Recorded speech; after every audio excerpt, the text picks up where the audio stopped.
हम देवभूमि में कबीलाई मानसिकता को पनपाने वाले अलगाववादी केंद्र नहीं बल्कि ज्ञान और शिक्षा के मंदिर स्थापित करना चाहते हैं। नमस्कार, मैं हूं आपके साथ सृष्टि श्रीवास्तव। उत्तराखंड में कट्टरपंथी और विभाजनकारी मानसिकता पर रोक लगाने के लिए धामी सरकार ने एक बहुत बड़ा फैसला किया जो चंद दिनों बाद प्रदेश में लागू होने जा रहा है। जुलाई की 1 तारीख उत्तराखंड मदरसा शिक्षा बोर्ड का अस्तित्व समाप्त हो जाएगा।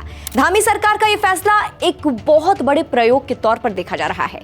अगर ये सफल होता है तो पूरे देश में ये व्यवस्था लागू की जा सकती है जो जहालत को कम करने और राष्ट्रीयता की भावना स्थापित करने के लिए मददगार साबित होगा। पूरा मामला क्या है, विस्तार से बताते हैं। अगर अभी तक आपने डिटेल न्यूज इंडिया को सब्सक्राइब नहीं किया है तो जरूर कर लीजिएगा। उत्तराखंड में मदरसा शिक्षा व्यवस्था एक बड़े बदलाव के दौर से गुजर रहा है। राज्य में 30 जून के बाद मदरसा खत्म हो जाएगा और 1 जुलाई से मदरसों की निगरानी, मान्यता, पाठ्यक्रम और प्रशासनिक व्यवस्थाओं की जिम्मेदारी राज्य अल्पसंख्यक शिक्षण प्राधिकरण के हाथों में आ जाएगी।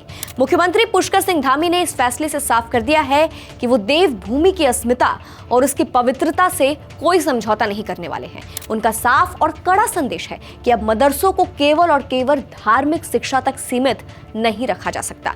उन्होंने कहा कि देवभूमि में विभाजनकारी तत्वों पर अंकुश लगाने के लिए ही मदरसा बोर्ड को पूरी तरह से खत्म करने का ये बड़ा फैसला लिया गया है। मुख्यमंत्री ने कड़े लहजे में चेतावनी दी है कि अब प्रदेश में किसी भी कीमत पर कबीलाई अलगाववाद की मानसिकता को पनपने नहीं दिया जाएगा।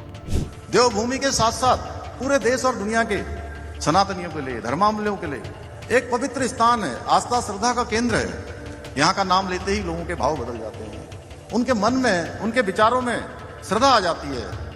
इसलिए देवभूमि के अंदर देवभूमि का देवत्व बना रहे, इसके लिए हम निरंतर काम कर रहे हैं। हमने उत्तराखंड में पनप रही विभाजनकारी मानसिकताओं पर अंकुश लगाने के लिए राज्य में नया कानून लागू करके मदरसा बोर्ड को समाप्त करने का भी निर्णय लिया है। अब उत्तराखंड में संचालित सभी विद्यालयों और मदरसों में सरकारी बोर्ड द्वारा निर्धारित पाठ्यक्रम ही पढ़ाया जाएगा।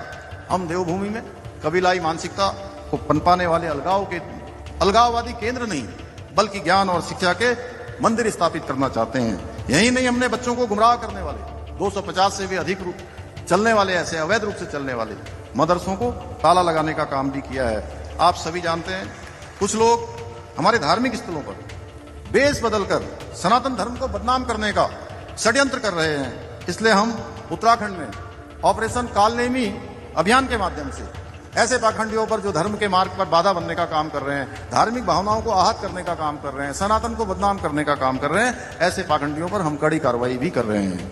भाइयों बहनों, मुख्यमंत्री धामी का ये कदम उन ताकतों के मुंह पर एक करारा तमाचा है जो देश के भीतर एक अलग सिस्टम चलाने का ख्वाब देख रहे थे। अब देवभूमि में सिर्फ और सिर्फ देशहित और राष्ट्रीयता की बात होगी और मदरसों में पनपने वाली कट्टर और अलगाववादी सोच को देवभूमि में बर्दाश्त नहीं किया जाएगा। अब वहां सिर्फ शिक्षा और ज्ञान की बात होगी। मदरसों में एनसीईआरटी सिलेबस के मुताबिक छात्रों को आधुनिक विषय पढ़ाए जाएंगे।